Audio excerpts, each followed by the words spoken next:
Gracias, Javier, por la introducción y también gracias por la oportunidad de poder contribuir a este curso que me está encantando. Ayer fue un día, vamos, todo el programa lo estuve disfrutando desde el primer momento y ahora quiero proporcionar una perspectiva personal de mi visión de cómo elaborar una propuesta de investigación exitosa. Empiezo por la definición. A mí me gusta siempre ir a la etimología de las palabras, y en este caso propuesta viene del latín proposita, que significa poner algo hacia adelante. Por su definición sería una proposición, una idea que se manifiesta y ofrece a alguien para un fin. En ese sentido está conectada la propuesta con ese final, con ese resultado que pretendemos obtener. Y si vemos la definición de éxito, y la etimología viene de exitus, que en inglés tenemos exit, también salida, es el resultado feliz de un negocio de actuación. Nosotros tenemos una influencia muy importante sobre este punto, es decir, podemos mejorar nuestras propuestas, podemos trabajar día a día para que nuestras propuestas sean mejor, pero no tenemos ningún control sobre ese final, es decir, podemos maximizar las probabilidades de ese éxito, pero dependerá siempre de otros factores. Entonces, como ha dicho Javier, no hay una receta, esto es una visión personal y son los procesos que a mí me han ido funcionando a través de mi vida académica. Entonces, bueno, os voy a contar un viaje personal donde se combinan pues, esfuerzo, creatividad, superación, organización, comunicación, resiliencia y emoción. Son varios aspectos que creo que son claves siempre para llevar adelante esa idea que siempre es pensar en el futuro. Estamos siempre pensando en ese proyecto que soñamos y que queremos tener financiado para poder desarrollar nuestras ideas. Bien, voy a empezar con una serie de antecedentes. Empiezo muy temprano porque aquí hay una serie de características que en mi caso personal me han ayudado para luego poder desarrollar propuestas. Yo hice la licenciatura de Ciencias Químicas en la Universidad de Valencia y tuve la suerte de que en ese momento en la facultad había un grupo de innovación educativa, donde ya se nos fomentaba el pensamiento crítico, el hablar en público, el visitar a laboratorios de otros lugares. Estuve 3 años en ese grupo de innovación educativa y vi la oportunidad de poder ir con una psico-SNK a la Universidad de Barcelona, salir totalmente de mi zona de confort, una nueva universidad, no conocía a nadie, verme en otro tipo de situaciones. También te abre en ese tipo de perspectivas que luego en la investigación van a ser clave. Después tuve la oportunidad de ir a la Universidad de Cambridge, había una posición en la Facultad de Química, un intercambio Erasmus con Cambridge y pude tener esta posibilidad y allí fue mi inicio en investigación. Como estaba en quinto de carrera, para el Reino Unido en quinto ya eres un estudiante que tienes la edad de primero de doctorado. Entonces, desde el primer momento se me trató como un estudiante de doctorado y desarrollamos un proyecto de investigación. Estaba dentro de un proyecto donde participaban varias universidades del Reino Unido sobre la contaminación atmosférica en las ciudades. En este proyecto, aquí quiero enfatizar la movilidad y aquí la iniciativa, porque durante el proyecto yo vi la oportunidad de llevar esos sensores a Valencia, yo soy de Valencia, y desarrollar allí ese estudio de la calidad del aire. Claro, el postdoc que me dirigía día a día pues, se negó en rotundo la primera vez que lo propuse, porque dice cómo un undergraduate va a proponer realizar un experimento, liderar un experimento. Eso fue un viernes, yo me fui a la residencia, preparé un informe con 30 páginas con todo el proyecto, cómo iba a ser ese experimento, y en la reunión del lunes con el profesor del grupo presenté esa propuesta y el catedrático, el profesor del grupo, lo apoyó. Esto luego resultó en una publicación científica que tiene cerca de 700 citas, ha sido clave que también entre el estudio, la comparativa entre Cambridge, Valencia y otras ciudades. Entonces, ya desde las primeras etapas uno tiene que siempre, si tienes una idea hay que luchar por ella, si lo ves claro, se puede, con argumentos, con razones, por supuesto, pero es importante ver esa iniciativa. Después, bueno, tenía claro que quería hacer una tesis doctoral, me apasionaba el mundo de la investigación, pero quería ver una perspectiva general a través del periodismo y la comunicación, de la ciencia, la tecnología y el medio ambiente, y me vine a vivir aquí a Madrid, estaba en la Universidad Carlos III, donde pude ver un poco las diferentes temáticas que hay, los diferentes campos de investigación para poder decidir. Y me atrajo especialmente la nanociencia y la nanotecnología molecular. En ese caso volví a Valencia porque allí es donde existía este programa de máster que coordinaba diferentes universidades y ya realicé la tesis doctoral con una FPU, con estancias en París y en Aquisgrán. Aquí me cambio de campo, me voy a la Universidad del País Vasco, es mi primera experiencia postdoctoral. Venía de magnetismo molecular, me paso a física, materiales bidimensionales y ya consigo financiación a través de una Marie Sklodowska-Curie para ir al Max Planck de Hamburgo, donde hoy me voy a centrar un poco en esta propuesta. Posteriormente consigo retornar a la Comunidad Valenciana a través del Plan GENT y en 2022, en 2021 me presento a la ESC Starting Grant y bueno, ya el objetivo en esa primera vez para mí era pasar a entrevista y la pude obtener, entonces ha sido pues un cambio radical, es decir, esa es la importancia, ¿no?, de una propuesta y lleva todo ese background detrás, por supuesto. Bien, el caso de la primera vez que estuve elaborando una propuesta fue la Marie Curie en la Individual Fellowship en 2015, era mi último año de tesis. En ese momento me encontraba en estancia en París, había varias publicaciones, aún tenía que escribir la tesis, estaba un poco en un momento bastante complicado de varias cosas a la vez, y el contacto con el host había sido simplemente por email a finales de mayo de 2015, la deadline era el 10 de septiembre, y solo había habido un contacto por mail o telefónico. El problema científico sí que estaba bastante madurado porque era un problema clave en el campo donde yo trabajaba. Yo trabajaba en estos sistemas que son pequeños imanes, son moléculas imán, y el challenge era llevarlos a superficie y poder entender esas propiedades. Y las principales dificultades que me encontré, pues que hubo poca comunicación con el grupo host, y yo creo que eso es clave en una Marie Curie, que se note que están las dos partes muy entrelazadas y que el proyecto va a beneficiar a ambas partes. Había un desconocimiento de la nueva metodología, era un cambio de campo, y cierta falta de precisión en la descripción de objetivos. Eso es algo que los evaluadores observaron. Y, por supuesto, tiempo limitado, hay que tener tiempo para desarrollar. El currículum en ese momento llevaba 17 publicaciones, 290 citas, que bueno, para una Marie Curie la parte del currículum no era el problema, estuvo más en la propuesta. Aquí os pongo la evaluación, en ese caso, en total se consiguieron 87,6 puntos, no fue financiado, el threshold estaba en 91. Los evaluadores sí que vieron en general sí que valoraron la excelencia del proyecto, pero me quiero centrar más en esas debilidades, en que los goals, las metas específicas, los objetivos concretos no estaban claramente definidos, y eso es muy importante en este tipo de propuestas. No estaba del todo claro cómo el host me iba a incorporar, cómo me iba a integrar allí, y había también descrito brevemente el futuro, de cómo esa investigación y esa experiencia personal iba a impactar en mi futuro, y eso es una de las cosas claves del programa Marie Curie. Vamos a otra institución donde vamos a aportar nuestro conocimiento y vamos a recibir un conocimiento del que salga un investigador, una investigadora que sea interesante para el futuro en Europa. Es decir, ese tipo de conexión faltaba describirla mejor aquí. Y el caso de la implementación pues fue un poco la puntuación más baja. En este caso pues no estaba del todo explicado, simplemente muchas veces eran fallos de explicar cómo estaba organizado el proyecto. Se identificaban los riesgos, pero los planes eran bastante generales, hay que ser más específico, y la colaboración pues, a través del grupo pues, tampoco estaba del todo bien descrita, y cuando se hablaba de que luego íbamos a corroborar esto con experimentos, los experimentos no estaban descritos específicamente, entonces eso los evaluadores lo vieron. Tengo aquí un poco un ejemplo de pues los objetivos en general. Yo aquí hablaba pues, que iba a tener training y desarrollo de la parte teórica, iba a caracterizar las propiedades de estos materiales, desarrollaría unas estructuras híbridas, pero no concretaba cuáles en concreto. Entonces aquí es un poco ver ese ejemplo de cómo planteé los objetivos la primera vez.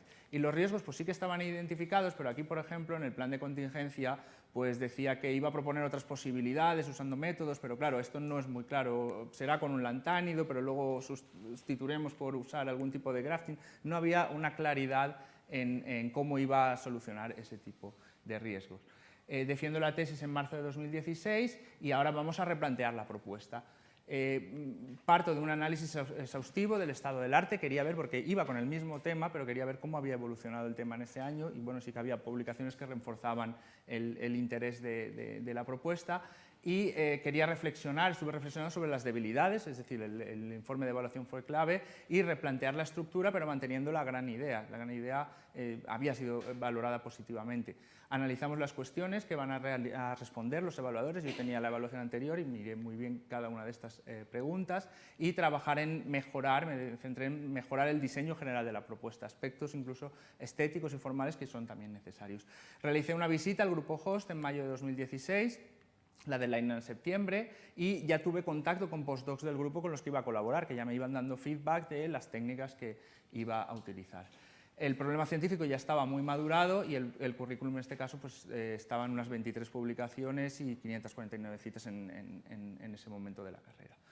Bien, pues el proyecto sí que fue financiado. Este es el email que recibí con una gran alegría. En ese momento acababa de llegar a San Sebastián, llegaba contratado de postdoc, pero tenía esa incertidumbre de si me iba poder ir a Alemania, y en este caso fue valorado con un 95%. Si vemos aquí, pues en el caso de la implementación, que la otra vez estaba muy bajo, pues ahora ya prácticamente todo eran fortalezas y había algún aspecto que no estaba suficientemente descrito, pero bueno, ya eran cosas menores, ya estaba claro que la evaluación en ese caso. Entonces, como un primer fracaso, si se puede llamar fracaso, sirve para conseguir, me costó muchísimo menos esfuerzo y ya pude identificar claramente ese tipo de dónde había fallado la primera propuesta. Bien, las principales mejoras que realicé es eso, los objetivos claros, en este caso describí el principal objetivo, que iba a encontrar qué objetivos había como resultado científico directo, qué objetivos iban a ser interesantes para el investigador. Yo quería liderar una línea de investigación en el diseño de 2D superconductors, de superconductores 2D, y que lleve a fenómenos físicos que sean exóticos. También para la Unión Europea iba a conectar cómo se fabrican las moléculas en Valencia y los materiales con el modeling de allí de Hamburgo, que era el profesor Ángel Rubius, uno de los expertos mundiales en este campo. Entonces, era conectar esos dos grupos. Ya había materiales concretos y justificados. La implementación estaba ilustrada y bien explicada, fase por fase, todo de forma temporal, y los riesgos ya no era una descripción genérica, es decir, ya había un riesgo concreto y una acción de mitigación. Entonces, eso es muy importante tenerlo en cuenta en este tipo de propuesta y, sobre todo, de las descripciones detalladas. Bien, ahora voy a hablar brevemente de la RC, no sé cómo voy de tiempo, más o menos va bien, perfecto. Bien, ¿por dónde empecé con la propuesta RC? Bien, un año antes de la deadline, estábamos en plena cuarentena, el principal objetivo fue revisar diariamente de forma exhaustiva la literatura científica. Ahí tenía la suerte de, con uno de mis PhDs, todas las tardes hacíamos un Zoom donde entrábamos en Archive y veíamos, era como ver las noticias del día. Íbamos viendo qué papers nos interesaban y los comentábamos a través de la webcam. Se describía cada tipo de qué trabajos eran interesantes, estaban cerca de nuestra área, cómo estaba el estado del arte. Y eso se hacía todos los días durante estos días de cuarentena y luego lo estuvimos siguiendo. Bien, al día siguiente, yo por la mañana, tengo un diario matutino donde explico a posteriori, cuando ha pasado un día, los papers más interesantes del día anterior, qué ideas puedo conectar. Entonces ahí iba recopilando ideas de dónde están las fronteras de los diferentes campos que están cerca de mi línea de investigación. Uno de los hábitos era leerme cada mañana un paper clave, esto ya no tenía por qué ser actual, es un paper, dedicar 30 minutos de lectura en plena mañana, muy pronto, para ir afianzando la base, ¿no? En este caso yo me iba interesando cada vez más por la magnónica, pues trabajos de magnónica. Y es una etapa donde yo estaba con una expansión de intereses. En ese momento pues decía que sí muchas veces, ahora estoy en otro tipo de fase, pero buscaba con mucho entusiasmo nuevas colaboraciones, nuevos retos, exponerme a diferentes problemas. Es una predominancia del sí. Y, por supuesto, un autodiagnóstico, fortalezas y debilidades, y ver si es el momento adecuado, porque en 2020 no hubo la RC, durante todo el año 2020 no hubo convocatoria y ya era 2021, entonces había que estar preparado para ver si era el momento o, porque si no pasas a la entrevista, tienes un año de penalización, tienes que tener muy claro que es tu momento. Bien, la idea, empezó 6 meses antes de la deadline, sobre noviembre de 2020. Ahí fue una fase de brainstorming y diseñar bocetos de propuesta posible a través de todas las notas de lo que tenía, conectando ideas y sobre todo una búsqueda activa del gap de conocimiento, donde vamos a impactar a través de un proyecto que sea de alto riesgo, alta ganancia, para el que ya he desarrollado unas competencias previas. La discusión de la idea central es clave también con colegas, con personas, con mentores, personas que ya han pasado por tu camino y ser muy atento y muy humilde con ese feedback. Es decir, muchas veces partes de la propuesta, partes de la idea se viene abajo y la persona lo está viendo y escuchar y tener esa humildad es clave. Y siempre ir mejorando continuamente ese proceso. Bien, después ya me puse a escribir, 2 meses antes, no es demasiado tiempo, llegaba un poco justo en febrero de 2021, pero ya tenía, porque en ese momento ya tuve la idea definitiva. Yo me centré primero en la estructura general del proyecto, sobre todo los Work Packages, las tareas y el B1. Es decir, para mí el B1 fue la parte que más tiempo me tuvo. Estuve como un mes y una semana prácticamente definiendo línea a línea todo el esqueleto. Y luego ya era en el B2 incorporar dentro de cada uno de estos Work Packages las metodologías que algunas ya las conocíamos y otras había estado aprendiendo sobre ellas. El consejo que aquí os puedo dar, pues hay que sentirse un artista, hay que pensar en grande, es tu proyecto y enamórate de él, vívelo con la mayor pasión porque eso se transmite. Ese entusiasmo por tu idea y cómo lo estás viendo, cómo estás imaginándote ese futuro con ese proyecto es clave. Una vez ya tenía el B1 casi terminado, ya definí el presupuesto y escribí el B2, donde ya entraban toda la serie de metodologías ya en finales de marzo y la deadline fue el 8 de abril de 2021. La idea principal yo la quería plasmar en la entrevista, por ejemplo, yo entré con esta diapositiva donde parto del objetivo principal. Quiero desarrollar un nuevo campo de investigación que se llamará Molecular 2D Magnonics, donde voy a combinar mi background de magnetismo molecular, de moléculas, tesis doctoral, el postdoc, materiales 2D, en un campo totalmente emergente que está en la frontera. Y por supuesto yo trabajo en simulación de estos materiales, entonces va a ser el desarrollo computacional para poder entender este tipo de nuevos materiales. El gran problema, bueno, muy rápidamente introduzco aquí la magnónica, es sustituir la electrónica cuando hacemos los dispositivos cada vez más pequeños, tenemos pérdidas de energía a través del calor, entonces llega un momento en el que ya no vamos a poder seguir miniaturizando los componentes. Entonces, una alternativa es usar el spin, tratar cada uno de estos electrones es como un imán, tiene el spin, y transmitir la información a través de ondas de spin. Yo alguna vez he puesto la analogía de como en un estadio, cuando tenemos una ola entre los espectadores no están en movimiento, pero la información sí que está viajando. Y de esta forma pues, son materiales que sean de ultra bajo coste. Esto es un poco la gran idea de lo que pretende la magnónica, ¿no? Sustituir a la electrónica. Hacer dispositivos nano, también basados en lógica de ondas. Bien, llevando día a día la bibliografía, justo el 4 de marzo, cuando ya me quedaba un mes y poco para que se terminara la deadline de la ERC, aparece el primer roadmap de magnónica, donde los expertos mundiales definen exactamente cuáles son los retos que tiene este campo, abren que es un campo totalmente emergente y los materiales que yo estaba proponiendo encajaban perfectamente con esos challenges, daban respuestas a ciertos challenges que no se habían considerado.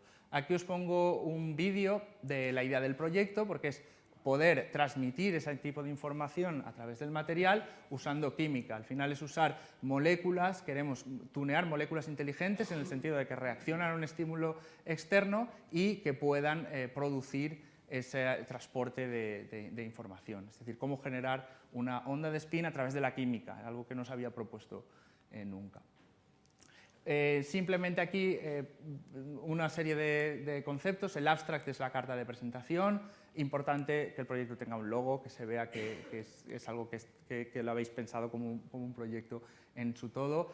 Siempre, en mi caso, yo empecé el abstract a través del objetivo final, como en el periodismo, que empieza siempre con la información más importante al principio y después ya pasamos a la motivación, objetivos concretos y el impacto que va a tener. Y el abstract es clave, esto sí que tenéis que trabajarlo mucho a la hora de poder finalizar bien esa propuesta. Se hace al final, pero con mucho tiempo también para poderle dedicar.